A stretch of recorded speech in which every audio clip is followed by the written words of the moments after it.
The Ford was old enough to have rust on the running boards and a heater that took 10 minutes to get going, but it ran, and that was enough. Cole Reeves had learned a long time ago not to ask more from things than what they could give. He came down off the interstate just before 6 in the morning when the sky was the color of a bruise healing that particular shade of gray-purple that happens in the last few minutes before the sun decides to show up. The road narrowed from 4 lanes to two, then from two to something that felt more like a suggestion, and the trees came up close on both sides. Tall pines that had been standing since before anyone currently alive had anything to say about it. The kind of trees that made you feel, if you were paying attention, that the road was something the forest was tolerating rather than something anyone had a right to expect. Sadie was asleep in the passenger seat.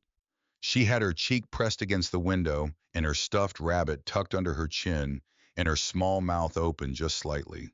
She was 8 years old, and she slept the way children sleep when they trust completely, which is to say she slept like it was the easiest thing in the world. Cole watched her for a second at a red light, the only red light as it turned out that Cedar Falls, Arkansas had to offer. Then he looked back at the road. One stoplight, one main street, a diner with a hand-painted sign, a hardware store with a display of seed packets in the window, a barber shop with a pole out front that still turned, a gas station on the corner with two pumps and an American flag that had seen better decades, a feed store, a bar with a neon sign that hadn't been turned on yet because it was 6 in the morning, and even bars in small Arkansas towns had some standards left. Cedar Falls. Population 400, according to the green sign on the county road, though Cole suspected that number was optimistic and had not been updated since sometime in the previous century. He had bought the cabin on the ridge 3 weeks ago through a property management company whose name he had already forgotten. Negotiated entirely by email with a man he had never spoken to, sight unseen, paid cash. He had not come to look at the place first because there was nothing about it that needed looking at. It had 4 walls. It had a roof. It was 45 minutes from the nearest city of any size and another 20 from that to anything with an airport. That was the whole point. He pulled into the gravel lot beside the diner because the sign in the window said open at 5 and the clock on his dashboard said 6:02. And Sadie was going to be hungry when she woke up, and he had not eaten since somewhere outside Memphis. He sat in the truck for a moment with the engine off, listening to the ticks of metal cooling. Then he looked at his daughter one more time. She was still asleep. The rabbit was still under her chin. He got out of the truck quietly and went around to her side and opened the door slowly, and she stirred but did not wake. And he reached in and lifted her, all 47 pounds of her, and she made a small sound against his shoulder and grabbed his jacket with one fist, the way she had done since she was 2 years old, when she had first figured out that grabbing on meant staying close. He carried her inside. The bell above the door was one of those old brass ones on a spring coil, and it gave a cheerful little jingle that felt slightly absurd in the early morning quiet, like a man laughing at his own funeral. The diner smelled of coffee and bacon grease, and that particular combination of industrial cleaner and maple syrup that is unique to diners that have been operating for decades in small towns without ever once changing the menu. There were 6 tables and a counter with 8 stools and a pass-through window to the kitchen and a chalkboard on the wall that listed the day's specials in handwriting, so practiced it looked almost like a font. A woman in her early 50s came out of the kitchen wiping her hands on a dishcloth. She had the look of someone who had been awake since 4 and had made peace with that fact years ago. Her name tag said Loretta. She saw Cole carrying Sadie, and her face did the thing faces do when they see something unexpectedly gentle. She smiled and kept her voice low. Booth by the window, Cole nodded. That'd be good. Thank you. He slid Sadie into the corner of the booth, and she curled against the wall with her rabbit and kept sleeping. He sat across from her. Loretta brought coffee without being asked, set it down without a word, and moved away quietly, which he appreciated more than he would have been able to explain. He sat there for a minute just looking at the diner. I did it the way he had always done it, the way that had become so second nature over 14 years that he no longer had to think about it. It was not paranoia. It was not anxiety. It was simply the habit of a man who had spent a significant portion of his adult life in places where not paying attention had consequences that could not be undone. Three exits: front door kitchen, door visible through the pass-through, and an emergency exit at the back past the restrooms with a push bar and a hand-lettered sign that said alarm will sound and probably would not. 6 tables, 4 occupied, 8 stools, 2 occupied. The woman behind the counter, Loretta. A cook visible through the pass-through window, older, moving slowly with the efficiency of someone who had made the same breakfast 10,000 times. A man at the far end of the counter nursing coffee and staring at nothing. The particular 1,000-yard stare of a man who had been up too long or had not slept enough, or both. A young couple in the corner booth sharing a plate of eggs and not talking, which meant they were either very comfortable or very finished with each other. And then there was the man behind the counter. I was somewhere around 65, Cole guessed, with gray hair cut short on the sides and a face that had been lived in fully every line earned. He moved with a slight economy that was not quite a limp, but was not quite normal either, the kind of careful movement that comes from pain that has been managed for so long it has become invisible to the person managing it. He wore a white apron over a blue chambray shirt with the sleeves rolled to the elbow, and he was wiping down the coffee machine with his back to the room. Cole watched him for maybe 30 seconds. Then he understood. It was the angle of the right shoulder, the way the man's weight favored his left side without any apparent reason related to the coffee machine. The small, careful way he breathed when he turned a certain direction. Cole had seen enough men try to hide fresh injuries in his life to recognize the specific performance of a person who does not want to be asked about pain. The man turned around. His name tag said Earl. Earl Dunbar, as it turned out, had owned the Sunrise Diner for 43 years. He had never once raised his voice at a customer, never once refused a man a cup of coffee, never once missed a Sunday service at First Baptist Church of Cedar Falls.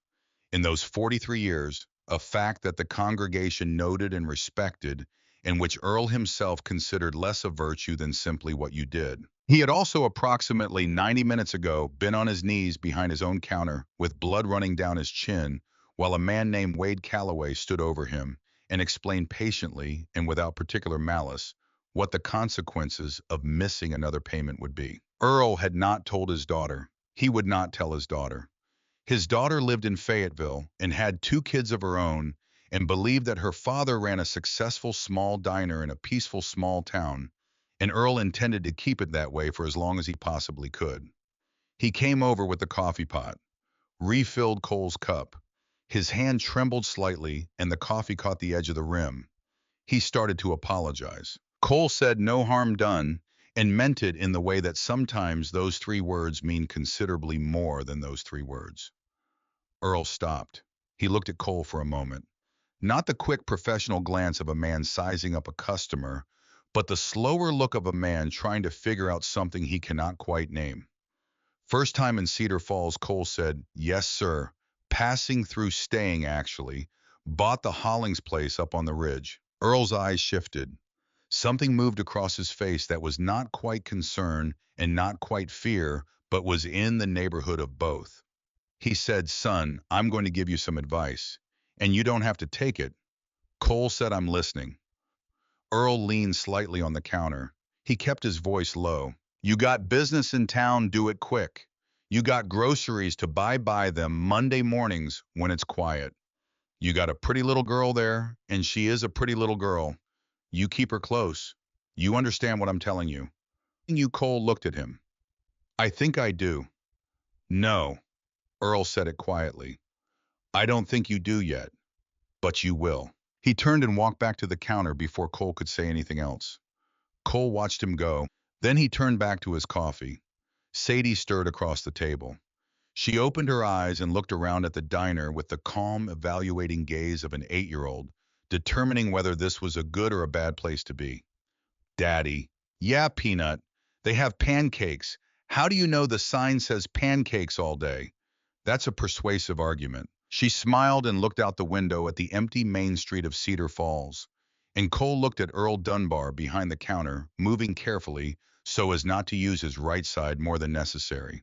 And for a moment, the morning felt like something that had not yet decided what it was going to be. What Cole did not know, sitting in that booth with his coffee and his daughter, was that the man who had sold him the cabin had made a phone call at 6:04 that morning, approximately 2 minutes after Cole's red Ford had pulled into the parking lot of the Sunrise Diner. His name was Virgil Pruitt.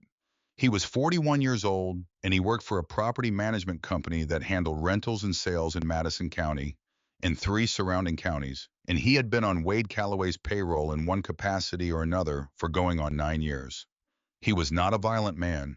He was simply a man who had made a series of small compromises over a long period of time until the compromises had accumulated into something that could no longer reasonably be called a series of small compromises. Each one had seemed necessary at the time. Each one had made the next one easier. That was how it always worked, and Virgil Pruitt was not the first man to discover this too late. He told Wade that the new man in the Hollings cabin had arrived. Big, military build maybe, had a little girl with him. Tennessee plates. Wade Calloway was eating oatmeal at his desk in the steel-paneled office above his warehouse on the east edge of town when Virgil called. He listened without saying much. He asked one question, which was whether Virgil had gotten a look at the man's face. Virgil said he had not, but that Loretta had texted him from the diner. Said the man was quiet. Said he carried the girl in himself.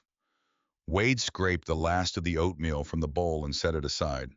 He said, "Send Harlan and Spears by for a look." Then he hung up and opened his laptop and went back to the news because a man in Cedar Falls with a little girl in Tennessee plates was probably nothing, and Wade Calloway had not kept this town for 15 years by wasting worry on probably nothings. Harlan Bick was 38 years old and approximately 300 pounds of what happened when a man who had once played defensive tackle for the University of Arkansas had spent the 15 years following his athletic career making poor decisions mostly involving Wade Calloway's organization and the associated lifestyle.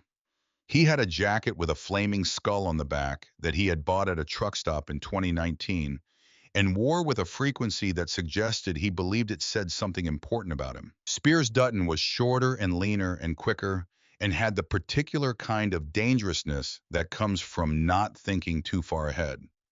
He had a tattoo that started at his collarbone and ended somewhere under his jaw. He was 29 years old and looked older. They came into the diner at 20 past 7. They walked past every empty table and sat down in the booth directly adjacent to Cole and Sadie's. Harlan spread out the way. Large men sometimes spread out in small spaces, his arm draped across the back of the booth so that his hand was approximately 6 inches from Sadie's shoulder. Sadie looked at her father. Cole did not look back at her. He reached across the table and took her hand. "Eyes on me, Peanut." She looked at him. "What do you want to order, Sadie?" I'm not hungry anymore." "Yes, you are. You haven't had your pancakes yet." Behind Cole, Harlan's voice came loud enough for the whole diner to hear. "Hey, Spears, you ever seen so many out-of-state plates around here lately? Feel like strangers just keep showing up." Spears said, "Yeah, and nobody tells us they're coming. That's rude, really." Cole kept his eyes on Sadie. "Blueberry syrup, Peanut, yes or no?" "Daddy, that man is eyes on me, baby." "Yes, blueberry syrup. Good girl." Harlan stood up. He leaned over the divider between the booths and put his face close to Cole's ear. "Hey, friend, you all new around here?" Cole did not turn, just stopping through. "Nice truck out there. Old Ford red paint, Tennessee plates. That yours it is. Be a shame if something happened to it." Cole finally turned his head. Not his body, just his head. He looked up at Harlan with a patience that was so complete and so flat that it was almost more unsettling than anger would have been. "Son, I'm having breakfast with my daughter." "I see that. You're in the wrong booth." Harlan laughed. "Am I?" "Yes. And if you like it, you can keep it after I'm gone. Because in about 90 seconds, I'm going to stand up, pay that man at the counter for our meal, and yours walk out that door, and you're going to go back to your own booth and leave the old man alone. That's what's going to happen. He paused. Because if it doesn't, I promise you in front of God and that waitress and my daughter right there, you are going to remember today for the rest of your life. Silence. Harlan blinked. He started to laugh short and sharp and surprised. Then he stopped.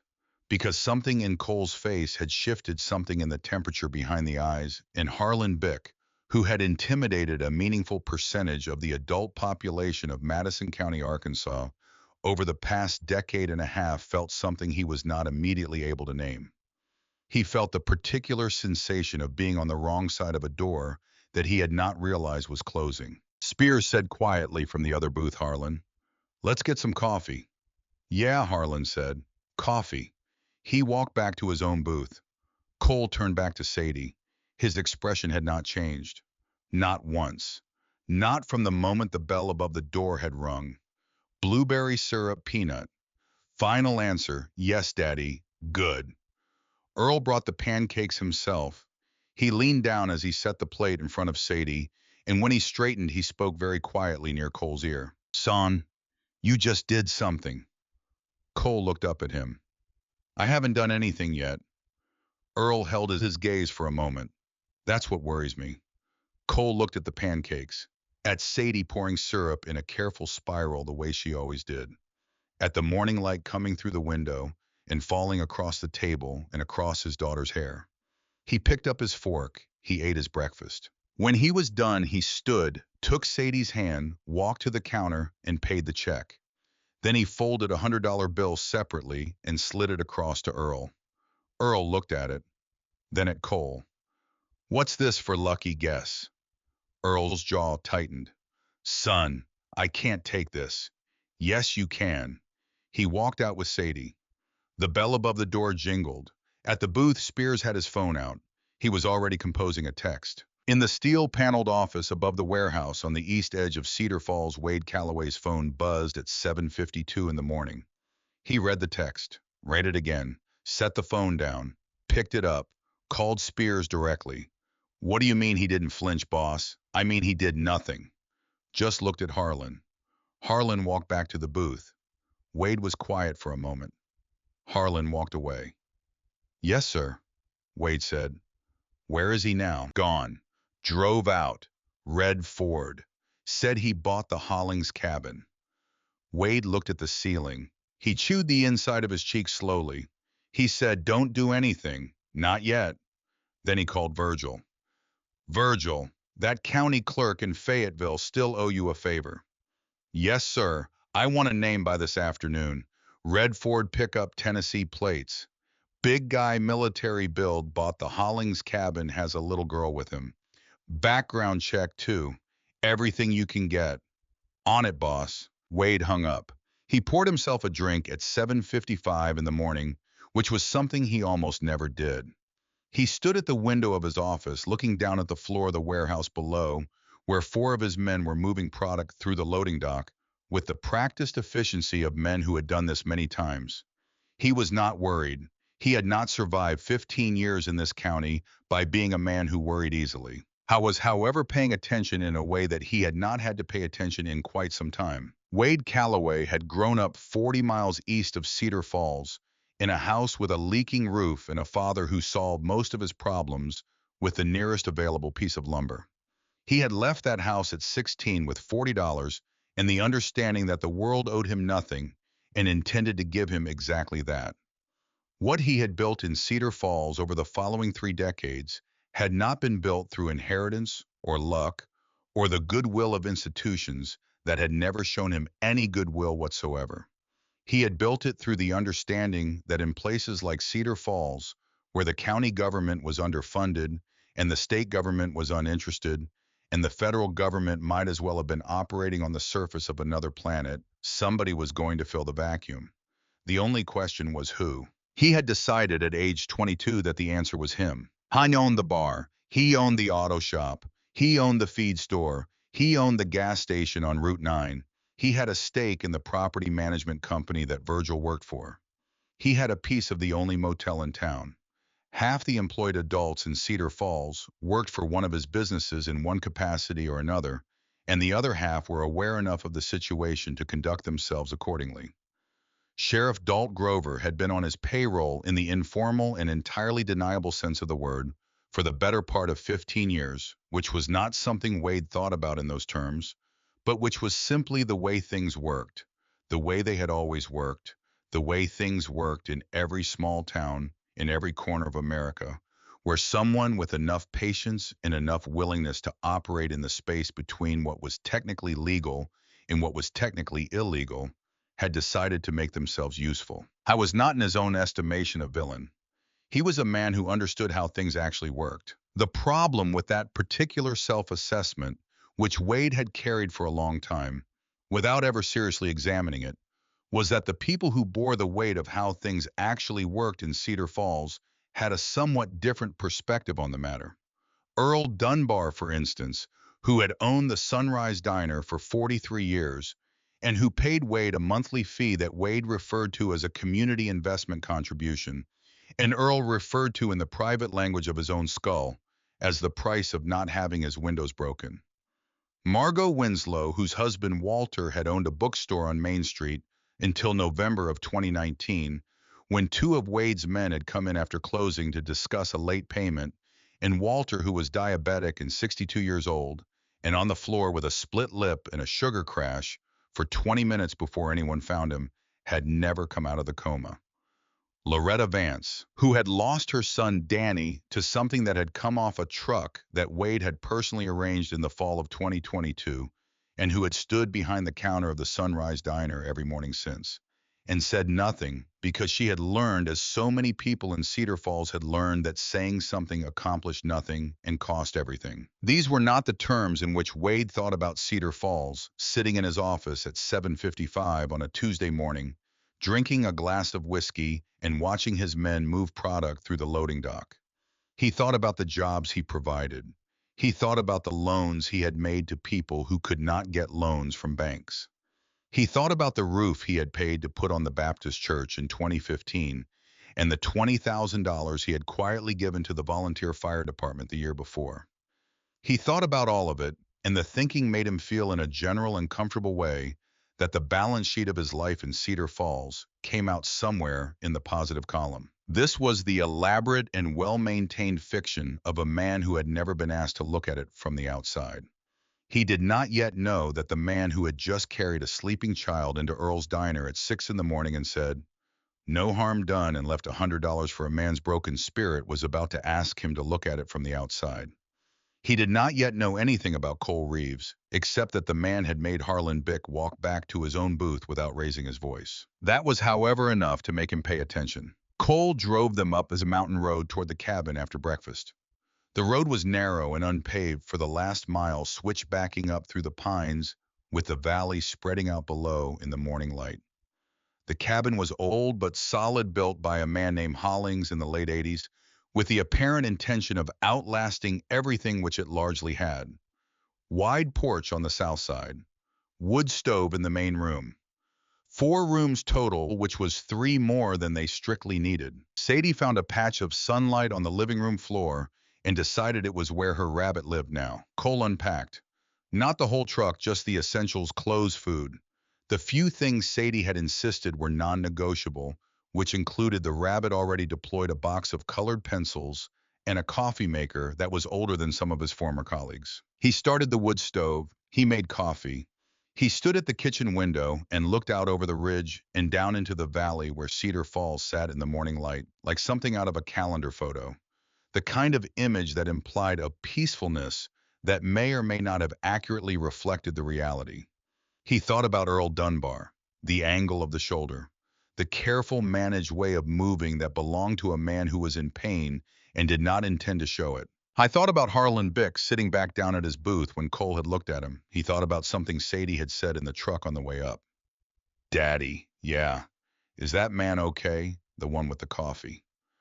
Cole had looked at the road for a moment before answering. "I don't know yet, Peanut." He stood at the window until the coffee was done. Then he poured a cup and went out to the porch and sat on the step. He could see the Baptist church steeple. He could see the single stoplight on Main Street doing its patient, solitary work. and out on the east edge of town near the railroad tracks, he could see a long, low warehouse with a corrugated metal roof and what appeared to be a black pickup parked out front. He sat there a while. He was not a man given to reflection in the dramatic sense. He did not moon over the past or agonize over the future in ways that could not be made useful. He simply sat and looked at the warehouse and thought in the practical, systematic way that had been trained into him over 14 years and had never entirely stopped operating, regardless of what he told himself about wanting a quiet life. He was still sitting there when Sadie appeared in the doorway. "Daddy, yeah, Peanut. Are you going to come in a minute?" She went back inside. Cole sat on the porch for another while. He looked at the warehouse. He thought about an old man behind a counter trying not to use one side of his body. He thought about a bell jingling cheerfully as a man in a white apron knelt on his own floor. He went inside and locked the door. I did not make any decisions. He was not ready to make any decisions. He simply noted things the way he had always noted things, the way that had kept him and the men around him alive in places considerably more dangerous than Cedar Falls, Arkansas, which was to say he filed it away and let it sit and did not pretend he could not see what he could see. They drove back down into town that evening because Sadie wanted real food, and Cole had not yet stocked the cabin with anything beyond crackers and peanut butter, and what could reasonably be described as a bare emergency supply of provisions. The Sunrise Diner was closed. He saw the sign in the window, Earl's handwriting, thanking folks promising 6 a.m. But across the square, a neon sign pulsed orange, the Iron Horse Saloon. Family dining had advertised, though the bar stools visible through the window suggested the emphasis varied depending on the hour. Cole parked across the street. He looked at Sadie. "Listen to me. I'm listening. We sit down, we eat, we leave. No dessert tonight. No dessert. If I stand up and we leave, you stand up and you leave. You don't ask why. You don't stop. Understand? Yes, Daddy. Good girl." He carried her across the street.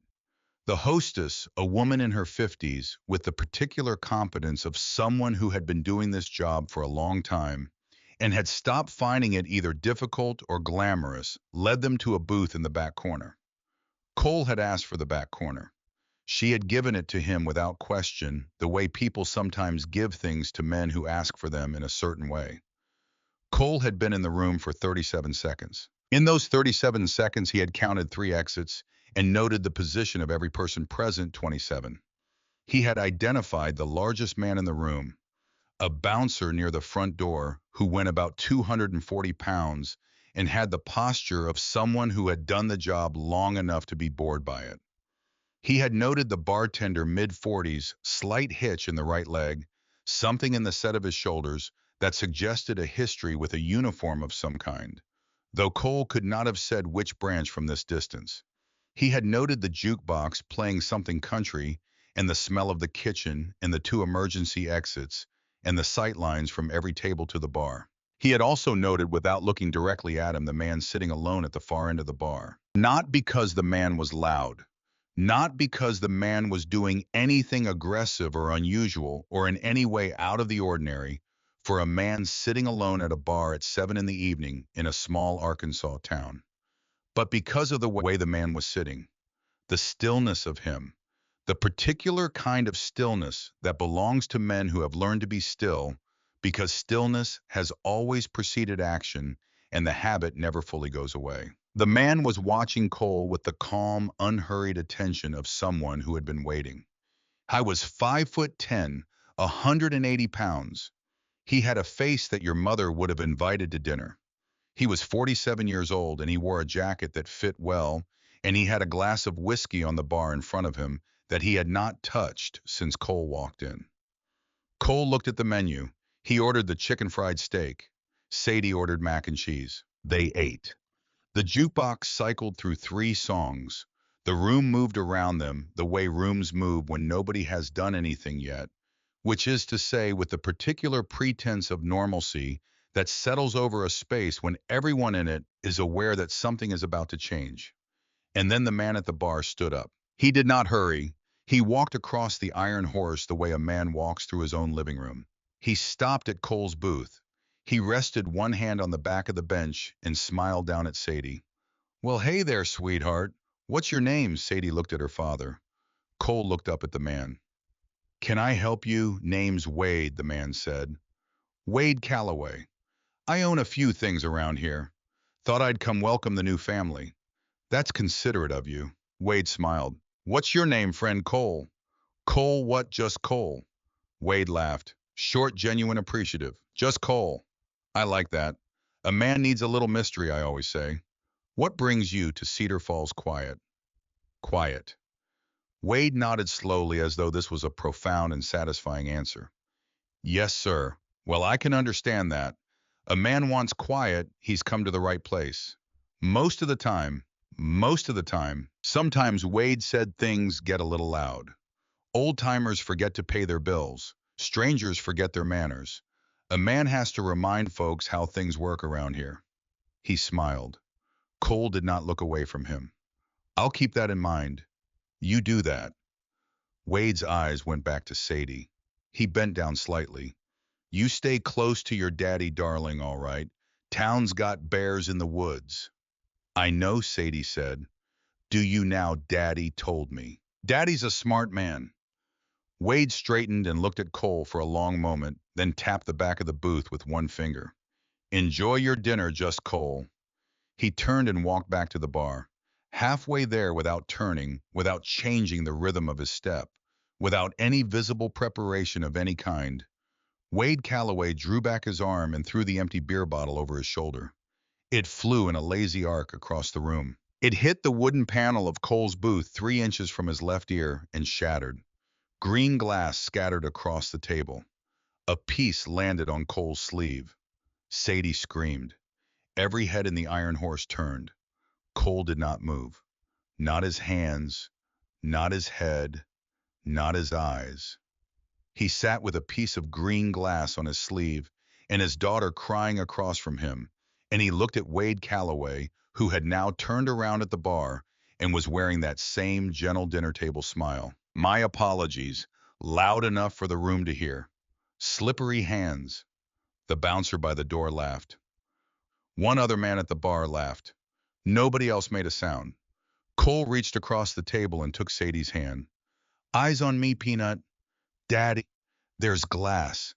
There's glass on Eyes on Me. She looked at him. Her face was wet. He reached across and wiped her cheek with his thumb.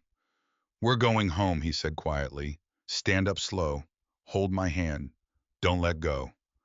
Okay, Daddy. He stood. He lifted Sadie out of the booth. He turned toward the bar, and then in a room that was completely silent except for the jukebox, he smiled. It was a small smile, genuine almost, the kind a man might give a stranger at church. He walked toward the bar, holding Sadie's hand until he was approximately 4 feet from Wade Calloway. Every man in the room was watching. The jukebox had moved on to something slow. Cole spoke quietly enough that only Wade could hear him. Mr. Calloway, I don't know you. You don't know me. Right now, today, neither one of us owes the other anything. I'm going to walk out that door with my daughter, and I would like very much to keep it that way. Wade's smile widened. But if you come near her again, Cole said, if you throw another bottle, if you send your men, if I see your face on my ridge, I am going to make this town remember your name for the wrong reasons. He waited. Are we clear, Mr. Calloway? Wade sipped his whiskey. We're clear, for tonight. Cole nodded once. He walked out the front door with Sadie. The bell above the door jingled behind them. In the truck, heading up the mountain, Sadie pressed her face against the window and said nothing for a long time. Cole drove with both hands on the wheel. The headlights cut a narrow path through the pines, and the mountain came up around them, and below the lights of Cedar Falls grew smaller and eventually disappeared. Daddy. Yeah, was that a bad man? Cole drove for a moment. Yes, honey, that was a bad man. Are you going to make him stop? He reached over and put his hand on top of hers. She turned her palm up and held on. Go to sleep, Sadie. We're almost home. She closed her eyes. She was asleep before they reached the ridge. Cole carried her inside and laid her in her bed and pulled the blanket up and set the rabbit in the crook of her arm. He stood looking at her in the dark for a while. Then he went to the kitchen and poured a glass of water and drank it at the sink and set the glass down.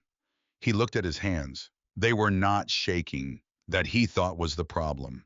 A man whose hands shook after something like that was still processing it as an event. A man whose hands did not shake had filed it away as information. He went out to the porch. The mountain air was cold and his breath came in small clouds. Below, the single stoplight of Cedar Falls blinked patient yellow in the dark. He could see the warehouse on the east edge of town with its lights still on.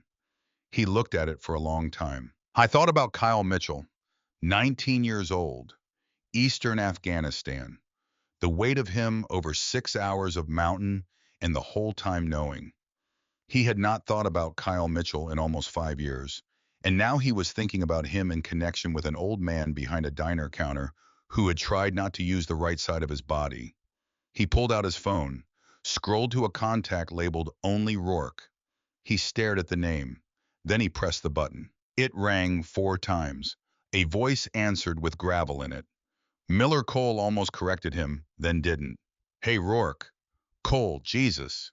What time is it there late? What's wrong? Nothing. You don't call me this hour for nothing. Sadie, okay, she's asleep. You okay? Cole looked at the warehouse lights below. I don't know yet. Rourke was quiet for a moment on the other end. Tell me, Cole told him. Not everything, just the shape of it. Cedar Falls, a man named Wade Calloway, an old man behind a counter moving carefully so as not to use one side of his body. A beer bottle 3 inches from his daughter's face. The smile, the voice, the particular kind of stillness that preceded action. When he was done, Rourke didn't speak for a few seconds. Then he said, You called me for permission. No. Yes, you did. You called me because you already decided and you wanted somebody to talk you out of it. Maybe. Well, I'm not going to. I know. Cole. Rourke's voice changed slightly the way it did when he was about to say something he had thought about. You know what I always said about you? Why you were different from the other guys? No. You could have left Kyle on that mountain. Every one of us would have understood. The situation was what it was. But you carried him for 6 hours because you couldn't walk away from a man who needed someone to not walk away from him. That's not training, Cole. That's not what the Navy does to you. That's who you were before you ever put on a uniform. Cole looked at the warehouse. I sat in that booth today, he said, and I held her hand and I told her that as long as I was alive, she was safe. And I meant it. So keep meaning it. Rourke. I saw Earl's face on Kyle's face. I saw Wade Calloway's face on every man who ever put someone on their knees who had no business being there. I know you did. Tell me how to walk away from it. Rourke took a breath. You don't. You know that already. The question is whether you go in clean or you go in angry. Clean. Then plan it like an op. Not because you're angry, not because it's personal, because it's the right thing and it needs to be done right. You go in clean and you come out clean, and when it's over, you go back to that little girl and you start the life you came here for. Cole was quiet. And Cole, yeah, call me when it's over. I don't care what time. All right. Godspeed, brother. Cole held the phone for a moment after the call ended. Then he put it in his pocket. He stood on the porch for a long time, looking down at Cedar Falls, at the warehouse lights, at the single stoplight blinking yellow in the dark, at the steeple of the Baptist church just visible over the tree line. By the time he went back inside and locked the door, the whole week was mapped in his head. The way a room is mapped before you enter it. The way a thing is understood before it is done. He checked on Sadie. She was still sleeping. The rabbit was still in the crook of her arm. I went to his own room. He sat on the edge of the bed. He thought about an old man who had told him he would understand, and about a little girl who had pressed her face against the truck window and gone quiet, and about a beer bottle that had shattered 3 inches from the ear of a man who had not flinched because he had seen worse, because he had been in places where worse was the baseline, and survival was what you did when you refused to be the kind of man who let it stand. He lay down. He did not sleep for a while. But when he did, he slept without dreaming, which was the closest thing to peace he was likely to get. And for now, it was enough. He was up before 5, not because he had slept badly. He had slept the way he always slept before something, which was to say, completely and briefly, and without any of the restless churning that most people associated with a man on the edge of a difficult thing. 14 years had trained that out of him. You slept when you could because you did not know when you would sleep again, and you woke when you needed to because the body properly conditioned understood the difference between rest and delay. Haimad coffee in the dark. He stood at the kitchen window and watched the valley below begin to separate itself from the night, the tree line emerging first, then the rooftops, then the single stoplight at the intersection of Main and Route 9, clicking through its patient cycle for an audience of no one. He thought about what needed to happen today. I thought about it the way he had always thought about complicated things, which was to break them into their component parts and address each part in the order that made tactical sense without sentiment and without shortcuts. Sentiment and shortcuts were what got people killed. Not the big dramatic failures, not the catastrophic errors of judgment that made for good stories afterward. The small ones. The assumption that you already knew what you were walking into. The decision to move before you had seen the ground. I was not going to make that decision. He poured the coffee into a travel cup, wrote a note for Sadie that said "Back soon, pancake mix is in the cabinet," and left it on the kitchen table next to her colored pencils. Then he took his jacket from the hook by the door and went outside into the cold morning air. The Ford started on the first try. He let it warm up for 2 minutes, then he drove down the mountain. He came through Cedar Falls just after 6 when the town was beginning to stir, but had not yet committed to being awake. Earl's Diner had its lights on. The gas station on Route 9 was open, a single attendant visible through the window of the small office. Everything else was still closed, the storefronts dark, the sidewalks empty. Cole drove east. I went past the railroad crossing and past the junkyard with its towers of compacted metal glinting in the early light, past the water tower with its faded mural of a buck standing in a creek that someone had painted years ago with more ambition than skill, and then he was on the straight flat stretch of Route 9 that ran along the southern edge of town, and there it was. The warehouse sat about 40 yards back from the road behind a chain-link fence that was more suggestion than obstacle. Corrugated metal roof. Concrete block walls painted a gray that had been weathering for at least a decade. A loading dock on the east side with a roll-up door currently closed. A side entrance partially obscured behind a stack of pallets that may or may not have been deliberately positioned that way. 4 vehicles in the lot, a black pickup, a white cargo van with no markings, a tan Tahoe, and a red Camaro that belonged to someone who thought highly of himself. Cole drove past at exactly the speed limit. He did not slow down.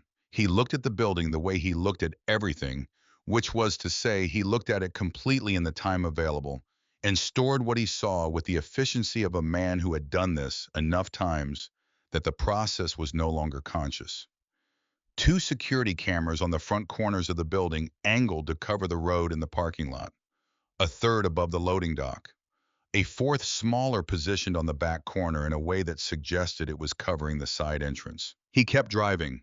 2 miles east of the warehouse, he pulled onto a logging trail that cut up into the hillside and killed the engine. He got out. He walked into the trees, up the slope through the pines with their carpet of needles muffling his footsteps, until he reached a point on the ridge where he could look down on the warehouse from above. He pulled the binoculars from his jacket pocket. He settled against a tree trunk and he watched. An hour and 4 minutes. In that time, he counted 7 men. He noted the shift change at 7:32 men coming in through the main entrance, while one left in the Camaro. He noted the way the cameras were positioned and the one blind spot on the northeast corner where the angle between the third and fourth cameras created a gap of approximately 8 feet. He noted the loading dock door opening twice, once to receive a delivery of what appeared to be standard commercial freight, once for no apparent reason, and closing again after about 90 seconds, which suggested something other than standard commercial freight was also moving through that door. He noted that the light in the office above the main floor stayed on the entire time, a steady warm glow through a single window. He put the binoculars away. He started back down the slope. He was about 30 yards from the truck when he saw the man standing next to it. He stopped. He stood still in the trees and looked. The man was lean and gray-haired, somewhere in his late 50s, with the kind of angular face that made a person look older than they were. He was wearing civilian clothes, jeans, and a dark jacket, but the posture was unmistakable. The particular way of standing that came from decades of wearing a uniform and never fully stopped, even when the uniform came off.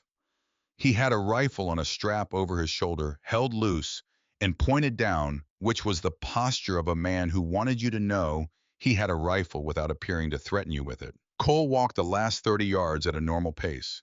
He stopped about 20 feet away. Help you, the man said, Mr. Reeves. Cole waited. Name Sheriff Dalt Grover, Madison County. He didn't extend a hand. Cole looked at the rifle. You always make social calls with long guns, Sheriff Habit.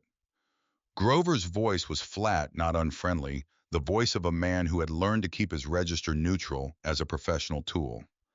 Mr. Calloway asked me to come have a word. Mr. Calloway sends his own errands when he has to. Cole looked at him. He looked at the rifle. He looked back at Grover's face. He took one step forward. The word Grover said it plainly. Leave, Mr. Reeves. Take your daughter, pack the truck, drive out today. That's the word. And if I don't, then I start writing tickets. Grover paused. And making phone calls. Cole was quiet for a moment. He looked at the ground between them, then back up. Sheriff Grover. Yes, sir. How long you been wearing that badge? 22 years. Cole let that sit for a moment. How long has it been since you made a decision that was yours? Grover's face did not change, but something behind his eyes did. Some small movement, barely visible, the kind that happens when a question lands somewhere it was not expected to land. He did not answer. Cole walked past him. He opened the truck door and got in. He rolled down the window. Sheriff, you've got till sundown too. Pick a side. He started the engine. He backed out onto the road. In the rearview mirror, Sheriff Dalt Grover was standing beside the logging trail, holding his rifle loose at his side, watching the red Ford until it disappeared around the curve. Grover stood there for a long time. He did not call Wade. He took out his phone once and looked at it and put it back in his jacket pocket. He walked to his own vehicle, a personal truck, not the cruiser, and he sat in it with the engine off for nearly 20 minutes. On the sun visor above the driver's seat, held there by a rubber band, was a photograph of his wife taken on their anniversary 3 years ago. She was laughing at something outside the frame. She was not looking at the camera. She almost never looked at the camera. He looked at the photograph for a long time. Then he put the truck in gear and drove back to town. Cole was back at the cabin before 9. Sadie had eaten a bowl of cereal and was sitting in the patch of sunlight on the living room floor with her colored pencils, working on something that appeared to involve a great many horses in a field. She looked up when he came in. You were gone. I had some things to do. He kissed the top of her head. You eat. I had cereal. She held up the drawing. Do you like it? He looked at it. All those horses. It's a ranch, she pointed. That's the barn. That's the fence. That's you. He looked at the small figure she had drawn near the fence. A tall man with a blue shirt and a black cap. That's a good likeness, Peanut. I know, she said and went back to drawing. Cole went to the kitchen and made another cup of coffee and stood at the window. He was thinking about the warehouse, about the camera blind spot, about the door, about the man in the office above the floor with the light always on. He was thinking about Earl Dunbar's shoulder. At 2 in the afternoon, he heard a knock at the cabin door. I was in the back room when it came, and he moved to the front without hurrying, but also without any of the ordinary casualness of a man answering an expected visitor. He looked through the side window before he touched the door. Standing on the porch was a boy. I was young, 17 at most, with the thin, unfinished look of someone still growing into himself. His hair was wet with sweat despite the cold. He had a hoodie pulled up and his hands jammed in the front pocket, and he was looking at the door with the expression of someone who has decided to do something and has not yet decided whether that decision was a good one. Cole opened the door 6 inches. Help you. The boy startled slightly, even though Cole had made no sudden movement. Mr. Reeves, who's asking? My name's Cody. Cody Marsh, he swallowed. Loretta told me where you live. I'm sorry, sir. I know I shouldn't be here. Cole looked at him. The sweat despite the cold, the hands in the pocket, the way he kept shifting his weight between his feet. Talk from the porch. Cody nodded quickly. Yes, sir. He pulled his hands out of the pocket and held them at his sides. They sent me, Harlan and Spears. They gave me $50 and told me to come up here and see who answers the door. See how many people are inside. Cole's face did not change. And then what Cody swallowed again. And then tonight, 3 in the morning. They're going to come up here with gas cans, sir. Silence, just the wind in the pines. Cole looked at the boy for a long moment. With a little girl in the cabin. Cody looked at his boots. Mr. Reeves, I'm telling you, I'm not going to do it. I came up here to warn you. I swear to God, I don't want any part of this. Why'd you take the 50? Because if I didn't, they'd have known. They'd have sent someone else, and I wouldn't have had the chance to tell you. Cole studied him. The way a man studies something when he is deciding how much weight to give it. Cody. Yes, sir. How old are you? 17. Your mother know where you are? No, sir. She worked for Callaway. The boy's jaw tightened slightly. Feed store. She runs the register. He's had her on $6.50 an hour for 4 years, and every time she asks for a raise, he reminds her about the loan he's holding on the house. Cole looked at him a moment longer. Why are you telling me this? Cody? The boy looked down at his boots again. He was quiet for a few seconds. Because my mom came home crying again last night. And I'm tired, sir. I'm real tired of watching him do that to her. Cole opened the door all the way. Come inside, it's cold. The boy stepped in. Cole shut the door. Sadie appeared from the living room clutching her drawing and looked at Cody with the frank evaluating gaze of an 8-year-old. Who's he? His name's Cody. He's going to sit on the couch. Sadie considered this. Okay. She held up the drawing. Do you want to see my ranch? Cody looked at Cole. Cole nodded slightly. Sure, the boy said. Yeah, I'd like that. Cole went to the kitchen. He made hot chocolate.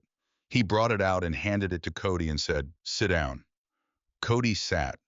Sadie sat beside him and began explaining the horses with the detailed thoroughness of someone who considered horses a serious subject. Cole stood near the window and looked out at the ridge and the valley below. He thought for a moment. Then he turned back. Cody, the boy looked up. You came up here. That took something. You understand that, I guess. No guessing. It took something. Say it back. Cody glanced at Sadie, then at Cole. It took something. Good. Now here's what's going to happen. You're going to call your mother and tell her you're sleeping at a friend's house tonight. You're going to give me Harlan's phone number. And then you're going to sit right here on this couch with my daughter and that hot chocolate. And you're not going to leave this cabin until I tell you. Are we clear? Yes, sir. And Cody, yes, sir. If you're lying to me, tell me now, before I walk out that door. Because if you're lying, I can still forgive it. But only before I leave this room. The boy's eyes filled. I'm not lying, sir. I swear on my mother. Cole looked at him for 3 more seconds. Then he handed him a piece of paper and a pen. Harlan's number. Write it. The boy's hand shook as he wrote. Cole took the paper, looked at it, folded it, put it in his pocket. He crouched down in front of Cody. His voice was quiet. Cody. Yes, sir. You're a brave kid. The boy started to cry. Cole stood up, said nothing about it, and walked to the back bedroom to make the calls that needed to be made. He called Loretta first. She answered on the second ring, and he could hear the diner sounds behind her voice. The clatter of dishes, the low murmur of the lunch crowd. I need to see you this afternoon. Between shifts. Tell Earl, too. She said, I know. I heard. I've been waiting for someone to ask. He told her 4 o'clock. He told her to come alone and tell no one else yet. Then he called Earl directly. Earl answered with the careful quietness of a man in a public space who did not want to be overheard. Cole said, Earl, I need your back room tonight. 8 o'clock. Earl was silent for a moment. Son, can I use it? Another pause. What are you going to do? Talk to people? What kind of people? The kind who've been kneeling behind their own counters for too long. Earl breathed slowly. Then you're going to get yourself killed. Can I use the room, Earl? The sound of the diner in the background. A coffee cup set down. The particular quiet of a man making a decision. Yeah, yeah, you can use it. Thank you. And Earl, tell the ones you trust, nobody else. And I need a list. Every business owner in town. Who owes Callaway? How much? How long? By tonight, by tonight. Earl said, all right. Cole hung up. He sat on the edge of the bed and looked at his hands. Then he called Rourke. Rourke answered before the second ring. Cole said, I need the Little Rock field office. FBI. Do you still have Decker's number? Rourke was quiet for just a moment. You cashing in the 2011 favor? Yes. All right. Give me an hour. What do you need them for? Cole told him. He kept it brief. The warehouse, the distribution operation, the network, the names he had and the evidence he was working to confirm. Rourke said, you want them as leverage or as follow-through both? I want 2 agents in position by this evening, 12 miles out off the main road. I want them ready to move on a call. I'll get it done. Cole. Yeah, go in clean. I know. He put the phone in his pocket and went back to the living room. Sadie had fallen asleep against Cody's shoulder, her drawing still in her hand. Cody was sitting very still, afraid to move, looking at Cole with the expression of a boy who had wandered into something larger than himself and was not sure whether to be afraid or awed. Cole looked at the two of them. You didn't move, he said quietly. I didn't know what to do. The boy's voice was just above a whisper. You did fine. At 4 o'clock, he met Loretta in the parking lot behind the diner. She had her coat pulled around her and her hands in her pockets, and she looked like a woman who had been carrying something for a long time and had developed the posture to match. He told her what he needed. She reached into her coat pocket and pulled out her phone. She turned it toward him. He looked at the screen. It took him a moment to understand what he was seeing. Then he understood. Photographs, dozens of them, organized by date. Harlan coming through the diner door, Spears leaning over the counter while Earl stood rigid behind it.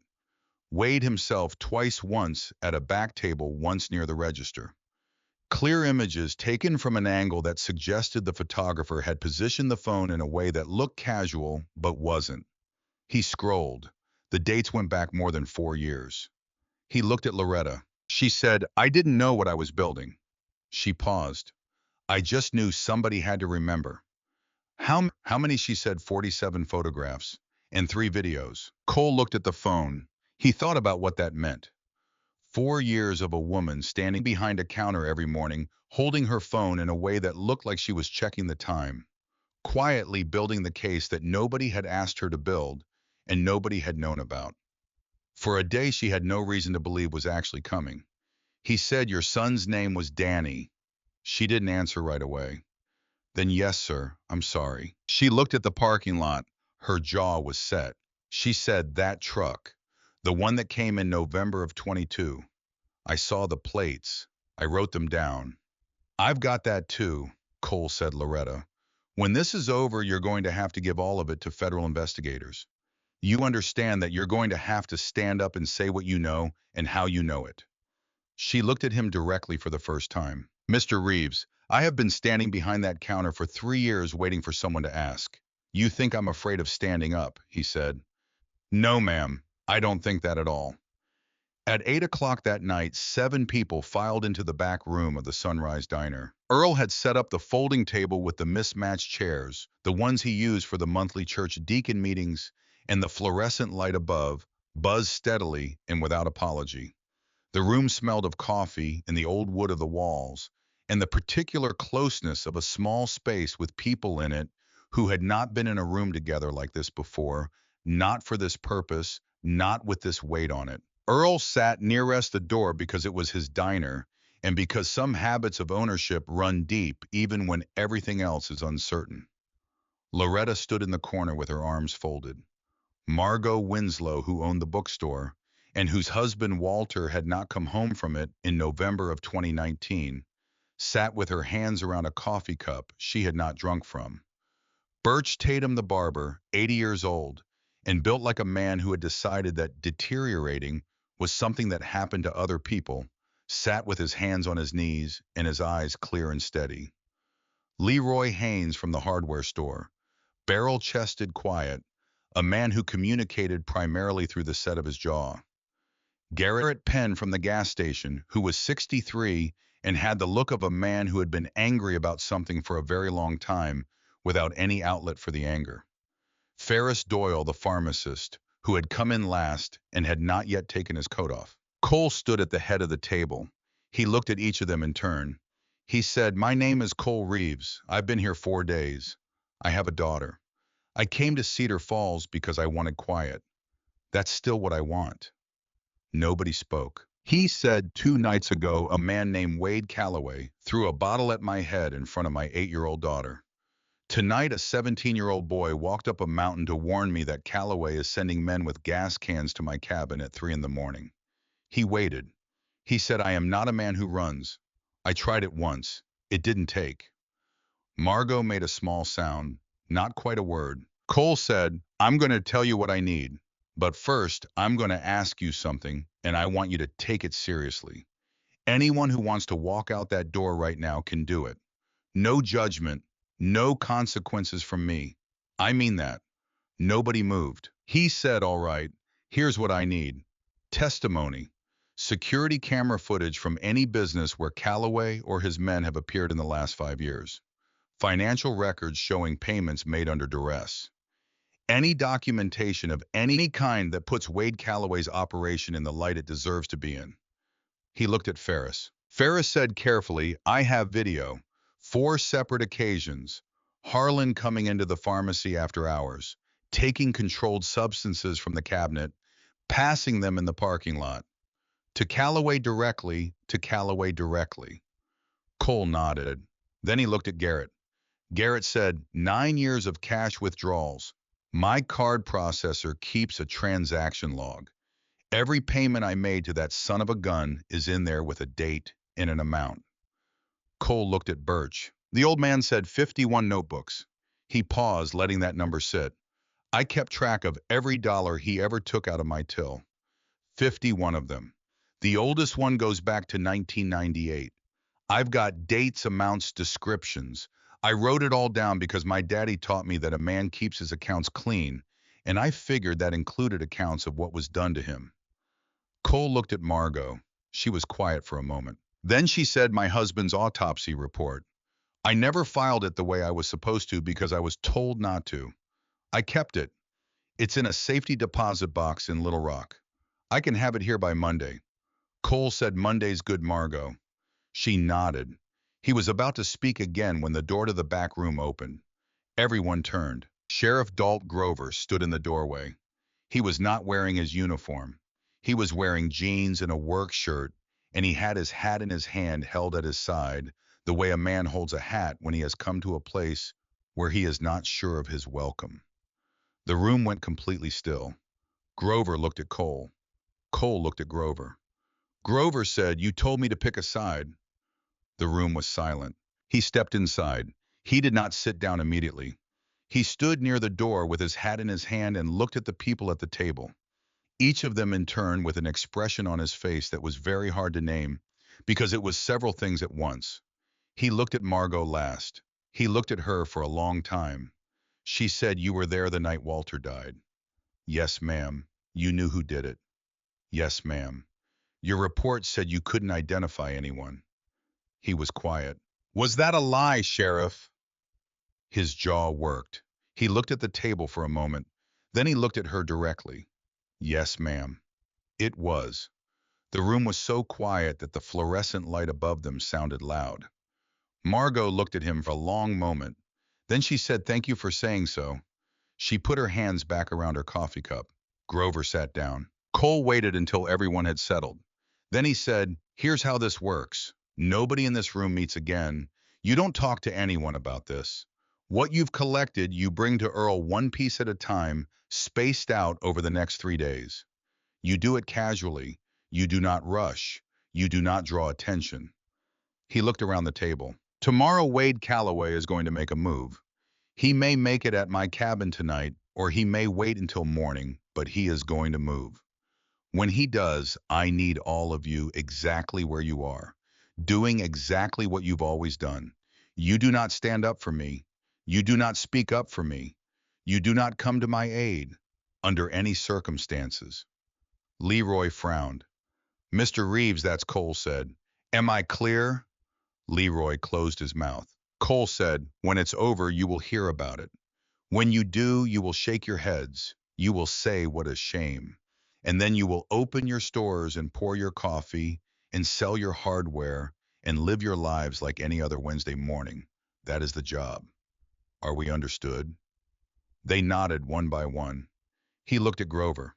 Sheriff, stay a minute. The others filed out. Earl went last and pulled the door behind him. Cole sat down across from Grover. The room felt smaller without the others in it. He said, you know what I'm going to ask? Grover said, I think I do. Cole said, say it. Grover looked at his hat in his hands. You want me on that mountain tonight. Witness with a badge. You want the scene to look exactly the way you're going to make it look. And you want my report to say self-defense, and you want it filed by sunrise. Cole said, yes, sir. Grover was quiet. Cole said, I need to ask you something first. Your son. Is he clean? Grover looked up. 3 years, he said. Cole nodded. Then the debt is paid. The rest is just habit. Grover sat with that for a moment. The fluorescent light buzzed above them. Somewhere in the diner beyond the closed door, a coffee cup clinked against the saucer. He looked at Cole. What time? 2:30. Park at the mile marker on the fire road. Walk up through the trees on the east side. I'll find you. Grover put his hat on. He stood up. He said, Chief Reeves, I've been a crooked man a long time. Cole said, yes, sir. Grover looked at him. Tonight I'm going to be a crooked man for a different reason. Cole looked at him evenly. I know it. The sheriff put his hand on the doorknob. One thing. What's that if you get through tonight? Tomorrow you still have to face Wade Calloway himself. And he's not going to send boys with gas cans the next time. Cole said, I know. Grover said, good. He opened the door and walked out. Cole sat alone in the back room of the Sunrise Diner for about 45 seconds. He looked at the folding table and the mismatched chairs and the buzzing light above him. He turned off the light. That was enough. He walked out to the truck. Back at the cabin, Cody was sitting on the couch, exactly where Cole had left him, awake and upright with his arms around his knees. Sadie had fallen asleep against his shoulder again. The boy looked across the room at Cole and whispered, she just kind of fell over on me. I didn't know what to do. Cole said quietly, you didn't do anything wrong. I didn't move. You did fine. He crossed the room and lifted Sadie all of her blanket and rabbit and the dead weight of a sleeping child. She stirred against his chest. Daddy, I've got you, Peanut. Is it morning? Not yet, honey. Go back to sleep. He carried her to her room. He laid her down and pulled the blanket to her chin and set the rabbit in the crook of her arm. He stood looking at her for a moment. Then he leaned down. Sadie, she murmured, I love you. Whatever happens tonight, you are safe, you hear me? She made a small sound that was neither yes nor no, but was somehow more than both. He stood up. He walked to the door. He stood in the hall for a moment with his hand on the frame. He breathed in. He breathed out. Then he went back to the living room. Cody stood up when he came in. Cole said, you know how to drive stick, yes, sir. My uncle taught me. My uncle. Good. He took the truck keys from the hook by the door. You're going to take the Ford down to the Sunrise Diner and park it in the back lot and give the keys to Earl. Then you're going to walk 2 blocks east to the Cedar Falls Motor Inn and check into room 7. Earl's already paid for it. Cody said, Mr. Reeves. Cole looked at him. My daughter is going to stay here with me tonight. He paused. I'd rather she were somewhere else, but if I put her in that motel by herself, she'll wake up scared and she'll think something has happened to me. I need someone she's already met to sit on that bed and watch whatever she wants to watch on that television until she falls back asleep. The boy was very still. Cole said, if anyone except me or Earl or Loretta walks through that motel room door tonight, anyone, you take her out the back window and you run. He let that land. Where do you go? Cody thought for a moment.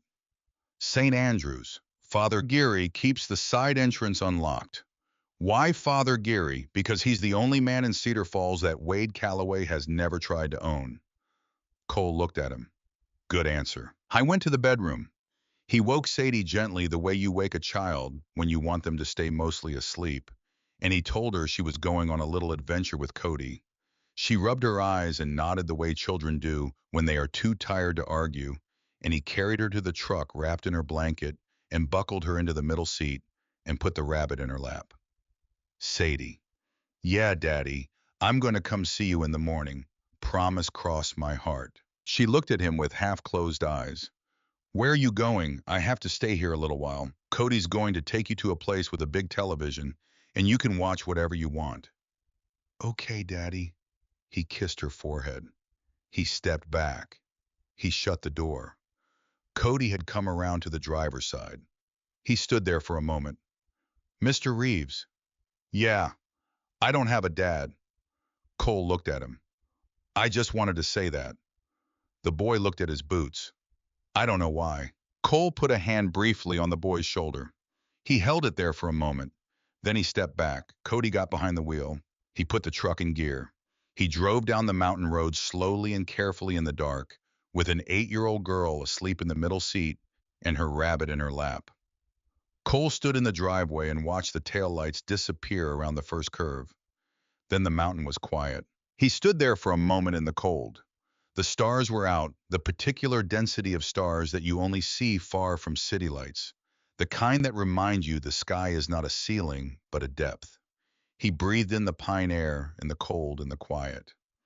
Then he went inside and locked the door and began to work. He moved the kitchen table. He rolled up the living room rug. He took the kettle off the stove. He moved Sadie's colored pencils and her ranch drawing off the couch and set them carefully on the bookshelf. He did all of this methodically and without haste. At 11:30, he went outside with a small flashlight. He spent an hour and 20 minutes in the dark around the perimeter of the cabin, doing the things a man does when he has 14 years of training and he knows someone is coming up his driveway with bad intentions and a set of gas cans. He did not rush. He did not sweat. He moved the way a carpenter moves through a house he has built with his own hands, knowing exactly where each board is, knowing exactly what will hold weight and what will not. At 1 in the morning, he came back inside. He washed his hands at the kitchen sink. He dried them on a dish towel. He looked out the window at the dark valley below. He thought about Sadie in room 7 with her rabbit and the television on low. He thought about a barber's 51 notebooks. He thought about a woman who spent 4 years taking photographs because somebody had to remember. He sat down in the living room in the dark and he waited. At 2:28, his phone buzzed. He read the text from Grover 200 yards out. Walking. Cole replied, stay in the trees. East side. He put the phone in his pocket. He sat in the dark in the quiet of the cabin. He thought about nothing in particular, which was a skill. Actually, a skill that took years to develop. The ability to empty the mind, not through effort, but through a kind of disciplined release to let the body be still, and the hands be loose, and the breath be regular, and simply to wait without the waiting costing anything. At 2:59, he heard the first sound on the porch, the soft, specific sound of a boot placed with deliberate care on a wooden board. He closed his eyes for 1 second. Then he opened them and stood up and walked to the front door and opened it. Gentlemen, Harlan whipped around. He had a gas can in his right hand, in the particular expression of a man whose body has understood something before his brain has caught up with it. Spears was 3 feet behind him, already moving his hand going to his belt with the automatic efficiency of someone who had practiced the motion enough times that it no longer required thought. Cole said, don't. Spears didn't listen. What happened next took approximately 4 seconds and involved a sequence of movements that Cole did not have to think about any more than a pianist thinks about the individual keys. the body simply executing what years of repetition had made inevitable. Spears' hand came up with the pistol. Cole stepped forward and to the left, simultaneously drove the heel of his palm into Spears' wrist at the precise angle that separated the hand from its grip. Grip rotated his own body through the motion, took the pistol, and had it leveled at Harlan's chest before Spears had finished the sound he was making. Spears stumbled sideways into the porch railing. He grabbed it with both hands and held on and made the noise a man makes when pain arrives before understanding. Harlan froze. The gas can was still in his hand. His mouth was open. Cole said, "Put the can down, Harlan." "Okay, okay." Harlan's voice had lost about 20 years. He set the can on the porch boards with extreme care, as though it were made of something fragile. He straightened up and raised both hands. "Okay, I'm going slow." "Hands, I see that." "Yes, sir." They looked at each other in the dark. Cole was aware of the smell of gasoline in the cold air and the sound of Spears behind him breathing hard. He was aware of the wet darkness at the base of the cabin wall where the fuel had already been poured. He was aware of all of it in the flat, comprehensive way of a man who had processed worse situations than this, with more on the line. Harlan said, Hey, we can talk about this." "Okay, Wade just wanted us to send a message." Cole said, "What message, Harlan?" Harlan's jaw worked. "Man, I don't even know. I just do what I'm told." Cole said, "That ever bother you?" Harlan blinked at the question the way people blink at things that come from directions they weren't expecting. Cole said, "Harlan, yeah, where is he right now tonight?" Harlan looked at the porch boards, then back up. "The warehouse. He's always at the warehouse at night. He's got an office up above the floor. He sits up there. Alone, no. He's got men, 4 or 5 on a slow night. Names." Harlan looked at him. Cole waited. Harlan said Clyde and Russ Beaumont on the door. Travis Wicks somewhere on the floor. Virgil's usually in the back office. "Armed, yeah. Yeah, they're armed. How many cameras inside one on the main floor? One in the office. Office door steel, but he leaves it open when he's been drinking. He drinking tonight." Harlan let out a short, unsteady breath. "Probably." "Yeah." Cole looked at him for a moment. Spears groaned behind him. "Harlan, look at me." Harlan looked at him. His eyes were wet. He was a very large man, and he looked very small. Cole said, "I believe you didn't want to be on this porch tonight." Harlan's voice came out rough. "I didn't. I believe you've been doing things you didn't want to do for a long time." Something moved across Harlan's face that had no clean name. His chin dropped slightly. His shoulders, which had been up near his ears since Cole had opened the door, came down a fraction. He said, "I was there." He stopped. Cole waited. "I was there the morning he made Earl kneel." Harlan's voice was very quiet. "I was standing by the door. I just stood there, man. I just let it happen." Cole said nothing. He knew that silence was in this moment the most useful thing he had. Harlan said, "I've been standing by that door for a long time." "Then step away from it." Harlan looked at him. The wetness in his eyes had moved past the point of containment. Cole said, "I don't kill men who still have a way back." "You hear me?" Harlan's jaw worked. He made a sound that was not quite a word. Cole said, "But I need something from you first. One last job and then you're done with all of it. You walk away clean." And then it happened. Harlan Bick, who was 6 feet 2 inches tall and weighed somewhere north of 290 pounds, and had a jacket with a flaming skull on the back, and had been the person you did not want to see coming toward you in Cedar Falls, Arkansas, for the better part of 15 years, began to cry. Not quietly. The kind of crying a man does when he hasn't done it since he was 9 years old, and the machinery of it has gotten rusty, and the whole thing comes out at once large and ugly and entirely beyond his control. He stood on the porch with his hands at his sides and sobbed. Cole watched him. He did not comment on it. He did not look away. From the tree line, a voice came quiet and measured. "Mr. Reeves," Cole said, "come on up, Sheriff." Sheriff Dalt Grover walked out of the dark at the edge of the tree line and up the slope to the porch. He moved without hurrying. He had his rifle on a strap over his shoulder and a flashlight in his left hand that he kept angled at the ground. He stepped onto the porch and looked at Spears crumpled against the railing, and at Harlan with his hands up and his face wet, and at Cole standing in the doorway with Spears' pistol. He looked at the gas can. He looked at the foundation of the cabin where the fuel had soaked the wood dark. He said, "You did this clean, Chief." "I tried. They're both alive. They're both alive." Grover looked at Harlan. The sheriff's voice was not unkind. It was simply the voice of a man stating a fact. "I've been looking for a reason to do something about this for a long time." Harlan wiped his face with the back of his hand. "I know, Sheriff." Grover looked at Cole. "What's the plan?" Cole looked at Harlan. "Harlan drives. We take his truck. He pulls up to the warehouse like any other night, walks me past the Beaumont brothers at the door, takes me up to the office, knocks the way he always knocks. That's it. That's it." And then Cole said, "Then Harlan stands against the wall and doesn't move." Grover looked at him steadily. "And Wade and I are going to have a conversation." The sheriff was quiet for a moment. "Chief Reeves." "Sheriff, nobody has to die tonight who doesn't want to." Cole looked at him. "I know that. You know that's not entirely true." Cole didn't answer. Grover crouched down next to Spears. He took a set of zip ties from his jacket pocket, which suggested he had come to this mountain with a clearer expectation of events than his neutral expression indicated.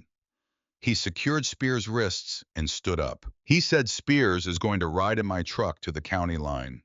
I'm going to put him on a Greyhound with $300 of my own money and the understanding that if I see his face in this state again, I will make it my personal and sustained project to complicate his existence in every legal manner available to me." He looked at Cole. "That works." Grover looked at Harlan. "You're going with Chief Reeves." "Yes, Sheriff." "You understand what that means?" "Yes, sir." Harlan. "Yeah. One round from you toward this man, and I will find your mother, and I will sit across from her at her kitchen table, and I will tell her exactly what kind of man her son turned out to be." "Do you understand me?" Harlan said, "Yes, sir," quietly and completely the way a man answers when the threat is not about physical consequence. "Good." Grover dragged Spears upright and walked him down the porch steps toward the tree line where his truck was hidden. Cole watched them go. Then he looked at Harlan. Harlan had stopped crying.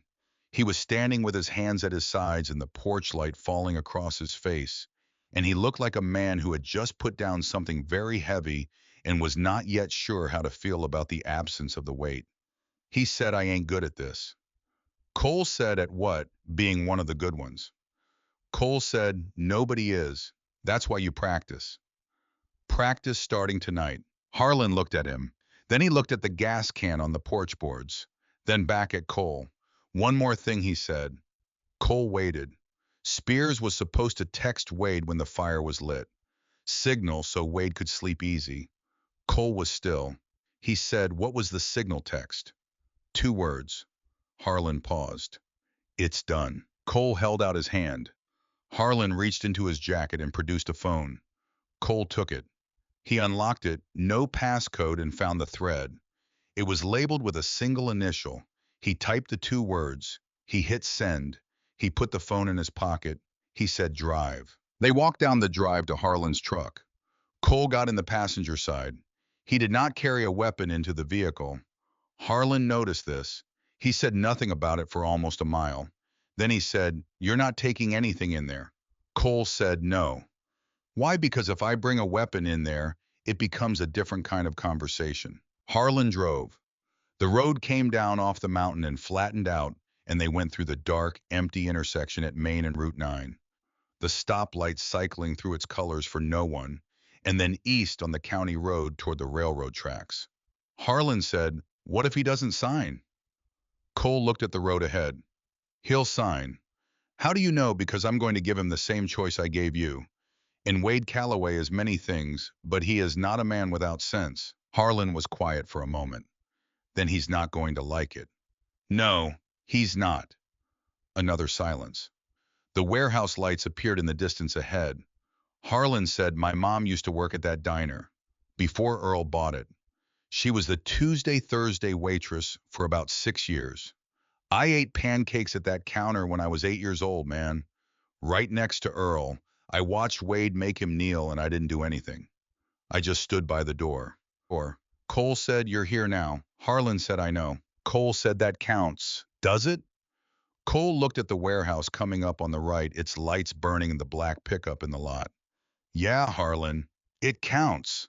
Harlan pulled into the lot and parked in his usual spot, which was the second space from the left, which was where Harlan always parked, because routine was important. The Beaumont brothers were at the main door, Clyde leaning against the wall, and Russ standing with his hands in his pockets, and they looked up when Harlan got out. Clyde said, thought you were on the ridge tonight. Harlan said, Wade called me in. Russ looked at Cole coming around from the passenger side. Who's this Wade wants to see him? Clyde and Russ looked at each other. Something passed between them, the particular communication of brothers who have been in the same situations for so long, they have developed a shorthand that requires no words. Then Clyde shrugged and stepped back from the door. They went inside. The main floor of the warehouse was large and high-ceilinged and lit by industrial fixtures that hung on long chains. It smelled of concrete and motor oil, and the specific chemical neutrality of a space that handles large volumes of product and is cleaned regularly. Several men were visible at various distances, moving or stationary, and Cole mapped each one as he crossed the floor behind Harlan without appearing to look at anything in particular. Travis Wick near the south wall. Virgil Pruitt in the glass-walled back office with his head down over something on a desk. One more man Cole did not recognize near the loading dock, just finishing a cigarette. The staircase to the upper office was metal open-sided running up the east wall. Harlan went up first, Cole followed. At the top, a steel door heavy currently ajar. Light coming through the gap. Harlan stopped at the door. He looked at Cole. Cole nodded once. Harlan knocked 3 times.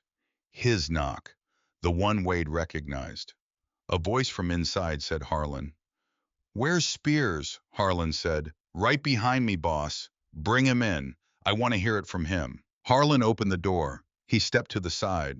Cole walked through. The office was not what the outside of the warehouse suggested. It was paneled in dark wood and had a proper desk and a leather chair and a lamp that gave warm light and a laptop open on the desk and a glass of whiskey sweating a ring on the coaster. A cigar burned slow in a cut glass tray. It smelled of wood smoke and leather and the particular controlled comfort of a man who has decided that his personal space will not reflect the nature of the business that funds it. Wade Calloway looked up from the laptop. He looked at Harlan in the doorway. He looked at Cole. For one full second, he did not move. Then his right hand began a slow drift toward the desk drawer. Cole said, Mr. Calloway, please take your hand off that drawer. Wade's hand stopped. He looked at Cole with an expression that was not fear. Fear was not the primary register of a man like Wade Calloway, who had been navigating dangerous situations for 30 years through a combination of intelligence and nerve. What his expression held instead was something closer to recognition. The particular look of a man who realizes that a thing he has been told about is now standing in his office. He said, just Cole. Cole said, yes, sir. Wade leaned back in his chair. He took his hand from the area of the drawer and rested both hands on the desk. He looked at Harlan. Harlan was looking at his own boots. Wade looked back at Cole. He smiled. It was the dinner table smile, the one that had been working for him for a long time in rooms like this one, and rooms considerably less comfortable. He said, son, you've walked into a box. Cole pulled the chair from the opposite side of the desk and sat down. He put his elbows on his knees. He said, Mr. Calloway, I need you to listen to me for a few minutes. Wade picked up the whiskey glass. He held it without drinking. He said, you've got my attention. Though I'll point out that I have men downstairs, and you walked in here without so much as a jacket pocket that sits wrong. Cole said Clyde and Russ are at the front door. Travis is by the south wall. Virgil's in the back office. The man by the loading dock finished his cigarette about 7 minutes ago and went to the break room. Wade set the whiskey glass down. Cole said, "That's every man in this building and where he is. None of them know where I am." The smile remained, but something behind it had shifted. Cole said, "I want to tell you what I've collected, and then I want to show you a piece of paper, and then you're going to make a decision." Wade said, "I'm listening." Cole said, "Birch Tatum, your barber." Wade said nothing. 51 notebooks, Cole said, going back to 1998. Every dollar he ever recorded coming out of his register on your account. Dates, amounts, descriptions. 51 of them in his own handwriting. He's 80 years old, and his handwriting is very clear. Wade was still. Loretta Vance, Cole said, "Your waitress at the Sunrise Diner." Something moved in Wade's eyes. 47 photographs and 3 videos. 4 years of documentation. Clear images. Faces visible. Dates embedded in the metadata, including footage of you personally on 2 occasions that puts you in the diner in a context that is not social. Wade said carefully, "You're bluffing." Ferris Doyle, Cole said, "Your pharmacist." Wade said nothing. Video on 4 separate occasions of Harlan Bick entering the pharmacy after hours and removing controlled substances from the cabinet and conveying them to you in the parking lot. The camera angle is very good. Ferris set it up himself. Wade's jaw had tightened. He was still holding the whiskey glass, but he had not drunk from it. Garrett Penn, gas station on Route 9. 9 years of transaction logs showing cash withdrawals made under duress. He kept the records because he's methodical and because some part of him understood he was going to need them someday. Wade put the glass down. Margot Winslow, Cole said. Bookstore. Wade's eyes went flat. Her husband's autopsy report. She never filed it the way she was told to. It's been in a safety deposit box in Little Rock for 5 years. She can have it here by Monday. Wade said quietly, "Mr. Reeves, what you're describing would take an army of lawyers and months of proceedings to even begin to 2 agents," Cole said. "Hampton Inn on Route 12, 12 miles from here. They've been in position since 10 o'clock this evening. They have copies of everything I just described. They have been watching this warehouse since they arrived." He paused. "They are waiting on a phone call from me." The room was very quiet. The cigar in the tray had burned down to a stub and gone out on its own. Wade looked at Cole for a long time. He looked at him the way a man looks at something when he is trying to find the angle that makes it manageable and cannot find it. He said, "What is it you want?" Cole reached into his jacket slowly and took out a folded envelope. He set it on the desk. He slid it across. "Your signature," he said, "on a confession. A lawyer in Fayetteville typed it up this evening. It covers your involvement in the death of Walter Winslow, the distribution of narcotics in Madison County, between 2016 and the present 7 counts of assault, 2 counts of extortion. You sign it tonight in front of Sheriff Grover, and tomorrow morning you walk into the Madison County Courthouse and you surrender." Wade looked at the envelope. He said, "And if I don't, then I make a phone call and federal agents walk through that door in 9 minutes. They find the narcotics in the east storage room and the unregistered firearms in your desk drawer and the financial ledger on that laptop that I suspect tells a story considerably longer and more detailed than what I just described. And you die in a federal penitentiary, Mr. Calloway. Not a state facility, a federal one." Wade said, "And if I sign state facility in Arkansas?" Cole kept his voice level. "You served 25 years. You come out at 72. Your mother is still alive. The farm on Bluff Road stays in her name. Your sister's children are not pursued. The family keeps what the family has. And the men in your network who operate outside this county, the ones the federal agents don't have specific files on, yet they stay that way." Wade was very still. Cole said, "You're being offered a door, Mr. Calloway. It's a small door, but it's a door." Wade looked at the envelope for a long time. Then he did something that Cole had not anticipated, which was that he opened the desk drawer. Cole's weight shifted forward fractionally, but Wade did not take out a weapon. He reached into the drawer and produced a manila envelope worn at the corners, the kind of envelope that has been opened and closed many times over many years. He set it on the desk. He looked at it for a moment. Then he pushed it across to Cole. Cole opened it. Inside were photographs. Old ones printed on paper rather than phone screens. The colors slightly faded in the way photographs fade when they've been handled many times. He spread them on the desk. Cedar Falls. But a different Cedar Falls than the one Cole had driven into 2 days ago. The sky a dirty gray-green, the light of a late summer storm. Houses with roofs torn off or missing entirely. A church with half its steeple gone. Streets with debris piled along the gutters, insulation and shingles, and pieces of people's lives scattered across the asphalt. And in the photographs moving through all of it, a younger man. Considerably younger without the careful stillness that the current version of Wade Calloway wore like a second skin.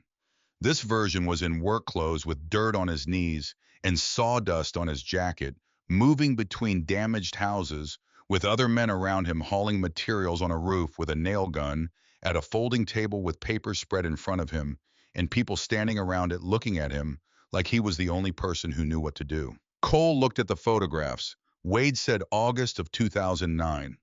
Category 2 came through and sat on Cedar Falls for 6 hours. The county said it would take 8 weeks to begin assessing damage. FEMA said 12 to 16 weeks for any meaningful assistance. The state said it was monitoring the situation. He was quiet for a moment. He said I was 29 years old. I had some money, not a lot, and I had some connections and some equipment, and I had grown up in this county, and I knew these people. He looked at the photographs, so I showed up. I fixed 31 roofs that summer. I organized the cleanup crews. I personally fronted the cost of materials for 11 families who could not have replaced them otherwise. I did not ask anything in return. Cole said nothing. Wade said nobody else showed up, Mr. Reeves. Not the county, not FEMA, not the state, not the insurance companies, who found very creative reasons why storm damage in Madison County did not meet their specific definitions of storm damage. Nobody came.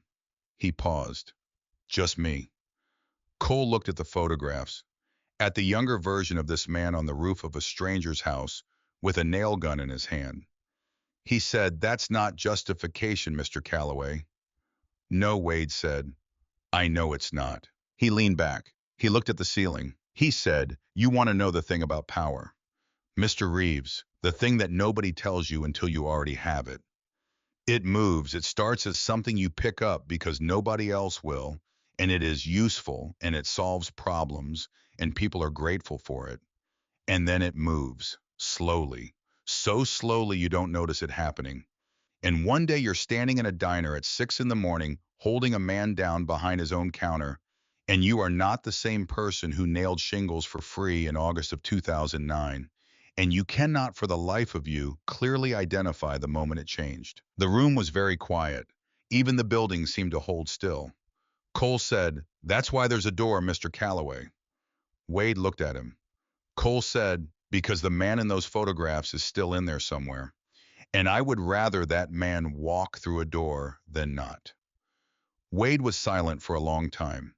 He said, "My mother is 81 years old. She lives on the farm on Bluff Road. My sister looks after her. The farm stays in her name," Cole said. "The feds don't touch it. Your sister's children are clear." Wade said Harlan. Cole said Harlan is not on any list. He made a different choice tonight. Wade said my people will come after him. Cole said no, they won't, because you're going to tell them not to. Tonight, before you do anything else, you're going to send a message to every person in your network, and you're going to tell them that Cedar Falls is finished, and that anyone who comes looking for payback answers to you. Personally. From a cell. Wade looked at him. He said, "You think my word from a cell means anything." Cole said, "I think your word from anywhere means everything to the people who know you. That's how you built this. That's how it stays intact when it comes apart." Wade looked at the envelope on the desk. He said, "Mr. Reeves, can I ask you something? Go ahead. Why not the tactical answer? Not the speech about the town and the people. Why really? What are you doing in this office at 3 in the morning?" Cole was quiet for a moment. He said, "Because my daughter is 8 years old. And in about 4 hours, she's going to wake up in a motel room and ask where her father is. And I want to be the man who walks through that door, not the man who spent the night taking apart a warehouse, not the man who added to the number he already carries. He paused. I've killed enough men for one life, Mr. Calloway. I'd like the last number to stay the last number. Wade looked at him across the desk. He looked at him for a long time. He said, "You're a strange man." Cole said, "Maybe." Wade said, "Hard and soft in the same skin." Cole said, "Most men are." Wade looked at the envelope. He reached across to the cup on his desk and took out a pen. He picked up the envelope and unfolded the papers inside, and he read. He read carefully and without rushing, turning each page with the deliberate attention of a man who has not survived 47 years by signing things he has not read. It took him 7 minutes. When he was done, he set the papers on the desk. He looked at Cole. He said, "There's a line in here about the Winslow matter, about my men being present and the assault being the proximate cause of death." Cole said, "Yes, sir. That's accurate," Wade said quietly. "Yes, sir." Wade picked up the pen. He signed the papers. He set the pen down. He pushed the papers back across the desk. Cole folded them and returned them to the envelope and put the envelope in his jacket. There was a silence that was different from the silences that had preceded it. Something had settled in the room. The way the air settles after a decision has been made that cannot be unmade. Wade said, "I knew, from the moment you walked into the Iron Horse with your daughter." He looked at the desk. "I've been doing this long enough to recognize something I can't read. And I couldn't read you." He almost smiled. "I threw that bottle because I was afraid of you. Not because I thought I could intimidate you. Because I needed to see what you do." Cole said, and you did nothing." Wade said, which was the worst possible answer. Cole said, "Most men like you never see it coming." Wade said, "No, they don't." He looked at the photographs still spread on the desk, the 2009 photographs, the younger man on the roof with the nail gun. "Well," he said it quietly, without bitterness, without self-pity, the word of a man taking stock. He took out his phone. He composed a message that took about 90 seconds. He read it over. He sent it. He put the phone down. He said, "Done." Cole stood. He looked at Harlan, who had been standing against the wall without moving as instructed for the entirety of the conversation. "Harlan, get the sheriff." "Yes, sir." Harlan went to the door and opened it and called down the staircase. Grover's footsteps came up the metal stairs at a measured pace. He appeared in the doorway, took in the room, looked at Wade behind the desk, looked at Cole standing. He said, "Mr. Calloway." Wade said, "Sheriff Grover." Grover said, "You want to come with me?" Wade looked at the cigar stub in the tray. He stood up from the desk. He buttoned the top button of his shirt.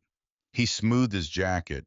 He picked up the dead cigar and moved it to a different spot in the tray carefully, as though it mattered where it rested, as though this small act of order was the last one available to him, and he intended to perform it correctly. He walked around the desk. He walked past Cole. He walked past Harlan. At the door he stopped. He did not turn around. He said, "Sheriff." Grover said, "Yeah." Wade said, 22 years. Grover said, "I know."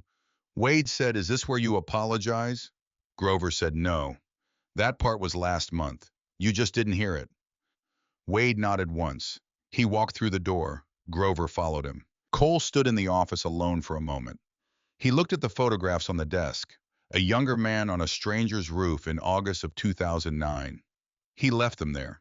He looked at the lamp and the leather chair and the glass of whiskey that had never been finished. He looked at the laptop, still open, still glowing with the blue light of something that no longer mattered. He turned off the lamp. He walked out. Downstairs, the FBI agents had come in through the loading dock.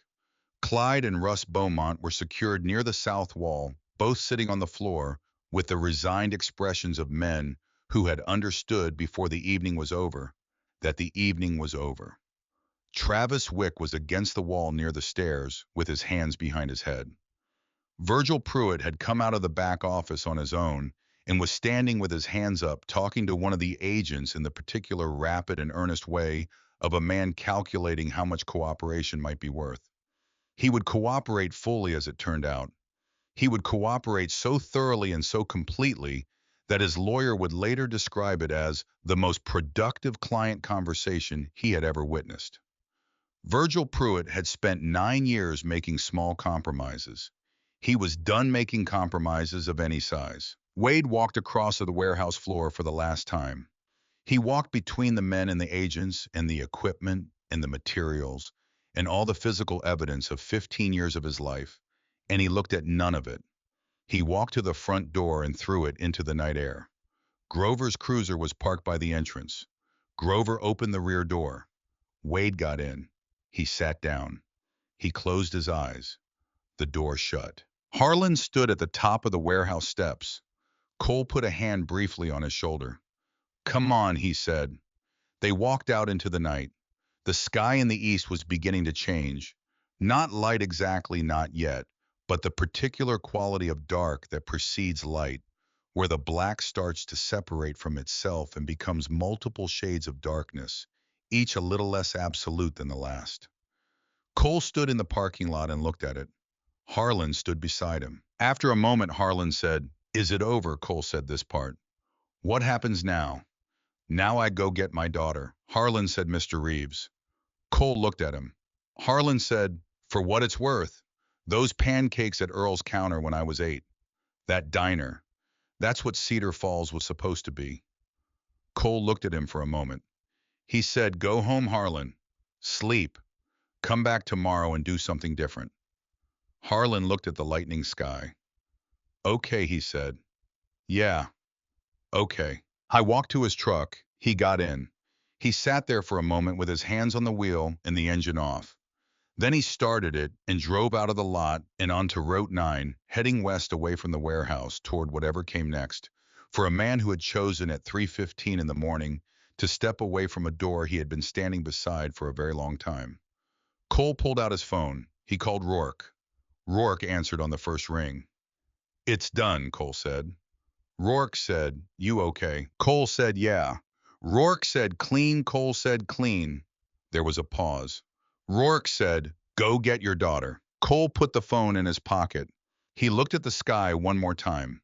Then he got into the FBI agent's loaner vehicle, which smelled of fast food and stale coffee, and he drove west through Cedar Falls, through the intersection with the single stoplight cycling patient, and yellow past the diner, past the barber shop with the pole out front, past the hardware store and the gas station and the feed store.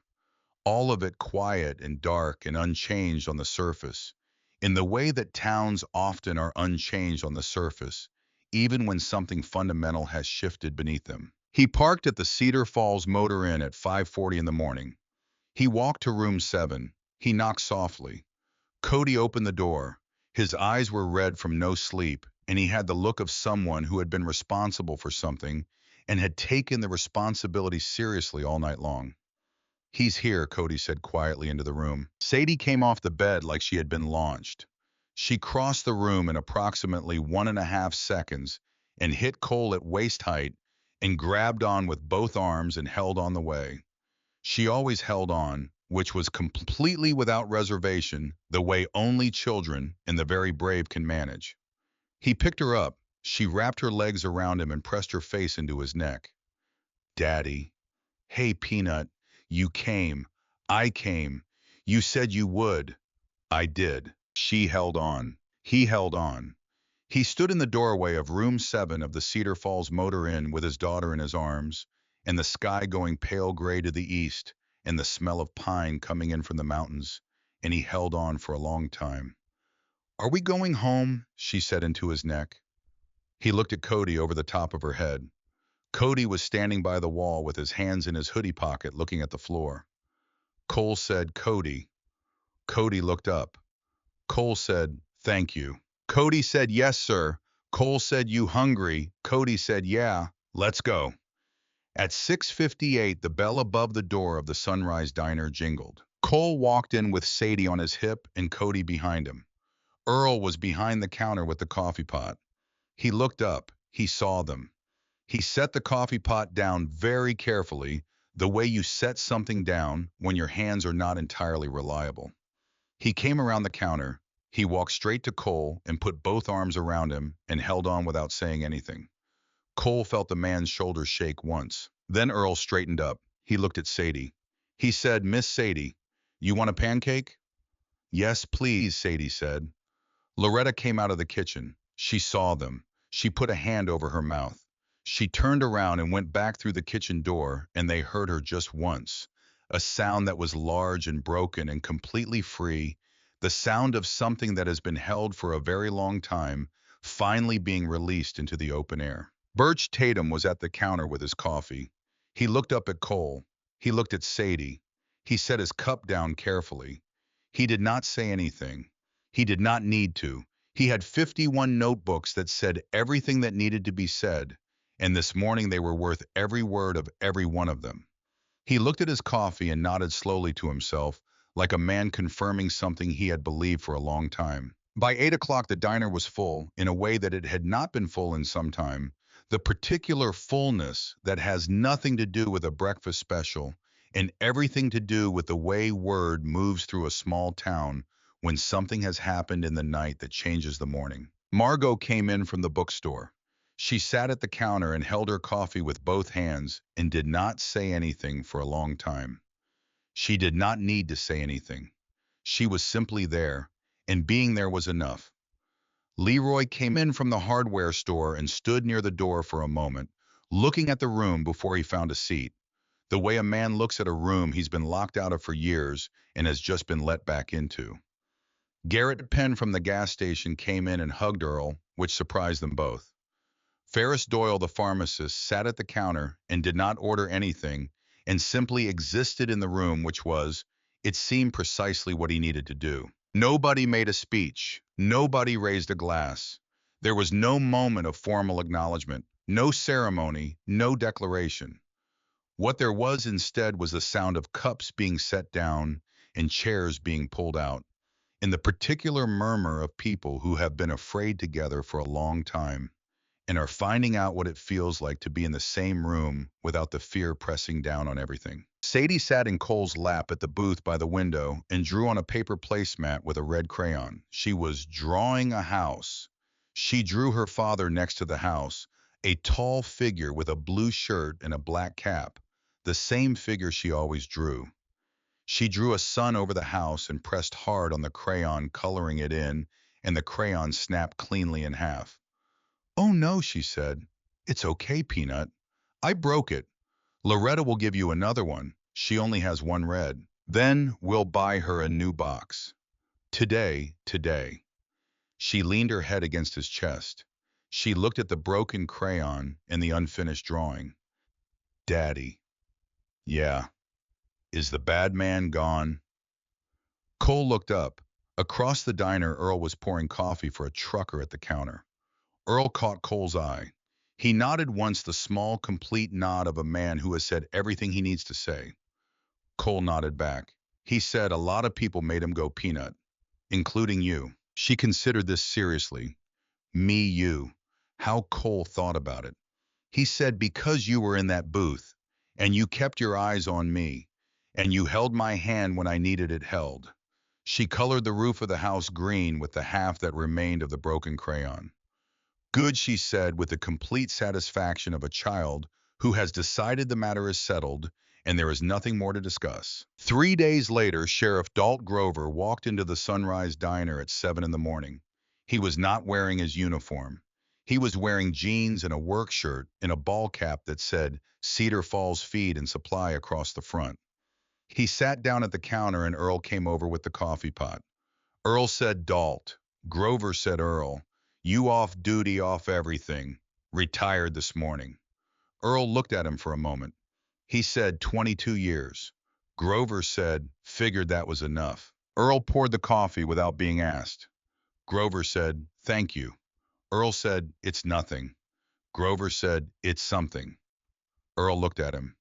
They were quiet for a moment, the quiet of two men who had been in the same town for a long time and had been on opposite sides of something and were now carefully finding out what it meant to be on the same side. Cole came out of the kitchen with a dish towel over his shoulder.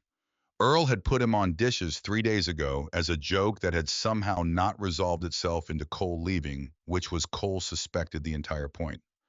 Grover looked at him. Chief Reeves, Grover said. Cole said, Sheriff. You look different out of uniform. 22 years of habit, Grover said. Takes some getting used to. Cole leaned on the counter beside him. They looked out the window together at Main Street in the morning light. Grover said, my wife wants to know if your daughter would like a playmate sometime. She's got 4 grandchildren and apparently feels she is underutilizing her capacity. Cole said Sadie would like that very much. Tell her yes. Grover nodded. He wrapped both hands around his coffee cup. He looked out the window at Birch's barber shop across the street, where Birch was out front with his broom, doing the thing he had done every morning for 51 years, sweeping the sidewalk in the early light with the unhurried thoroughness of a man who has decided that the ordinary tasks of an ordinary morning are worth doing properly. The feed store was opening. The hardware store was opening. Margot's bookstore was turning its sign from closed to open for the first time in what felt to everyone who noticed it like a very long time. Grover said, what are you going to do now? Chief Reeves Cole thought about it honestly, the way the question deserved. He said, finish these dishes, go home, teach my daughter how to plant a tomato, come back tomorrow and eat breakfast and pay my bill and tip Loretta. Do it again the day after that. Grover nodded slowly. He drank his coffee. He said, good plan. Cole said, it's the only plan. Grover said, sometimes that's the best kind. That afternoon, Cole drove them up the mountain. He unloaded a tomato plant from the truck bed in a bag of soil and a wooden stake and a roll of twine. Sadie carried the plastic watering can with both hands, walking ahead of him toward the cabin with great seriousness of purpose. The way she approached things, she had decided were important. They went around to the south side of the cabin where the afternoon sun came through the pines and lay warm and wide and unhurried across a patch of ground that had good drainage and enough light, and had been waiting, it seemed, for exactly this. Cole turned the soil with a shovel.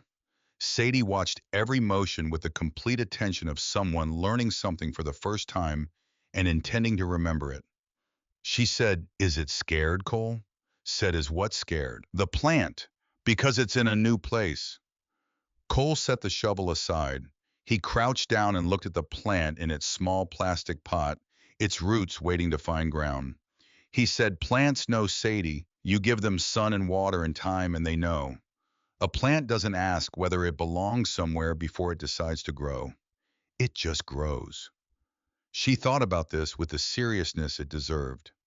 She said, people too. Cole looked at her. He looked at his daughter standing in the afternoon sun in the pines above Cedar Falls with a plastic watering can in both hands, and her rabbit tucked under one arm, and her hair coming loose from its ponytail, and her face entirely open, entirely present, entirely unafraid. He said, yeah, Peanut, people too. He set the plant into the ground and packed the soil carefully around the roots and drove the stake in firm and straight and tied the plant to the stake with a loose figure 8 of twine, the kind that holds without cutting. Sadie watched every step. She asked 2 questions. She remembered the answers. Sadie, Cole said, yeah, that's your job now. Every morning, you water it, you check on it. You don't skip a day, not even when it's cold, not even when it doesn't seem like it needs it. You do it every day because that's the deal. Every single day, every single day. That's the job. She nodded the way she nodded when she had made a decision that was final. She tipped the watering can over the base of the plant, and a thin ring of water darkened the soil in a perfect circle. More, he said. She tipped it further. There you go. She watered it until the can was empty. Then she set the can down and stood back and looked at the plant in its new ground with the stake beside it and the afternoon sun on it and the mountains all around. Below the ridge, Cedar Falls sat in the afternoon light, doing the things that towns do in the afternoon, which is to say, it was alive in the ordinary way that living things are alive without drama and without ceremony, just the persistent and sufficient fact of its own continuation. The church steeple, the single stoplight blinking yellow at the intersection of Main and Route 9. The rooftops and the diner and the bookstore and the barber shop and the hardware store and the gas station and the feed store, all of it small and particular in exactly what it was. Cole saw Earl through the diner window, a small figure moving behind the glass, refilling a coffee cup for someone at the counter. He saw Margot's bookstore with its door propped open, which was new, which had not happened in a long time. He saw Birch's barber pole turning in the afternoon light. He saw Cody Marsh walking down the sidewalk toward the feed store with 2 cups of coffee in a paper tray, one for him and one for his mother. And the way he walked was different from the way he had walked up a mountain 4 days ago in the cold with $50 in his pocket that he hadn't wanted to take. He walked like someone who had done something and knew it. I saw a town that was for the first time in a long time simply itself. Sadie took his hand. Daddy. Yeah, Peanut. She looked up at him with that direct, uncomplicated gaze that children have before the world teaches them to look sideways at things. Is this home? Cole looked at her. He took off his cap. He ran a hand through his hair. He looked at the valley below and the sky above, and the pines all around, and the tomato plant in the ground with its stake and its loose figure eight of twine. He put his cap back on. He crouched down beside her. He put one hand on her small shoulder.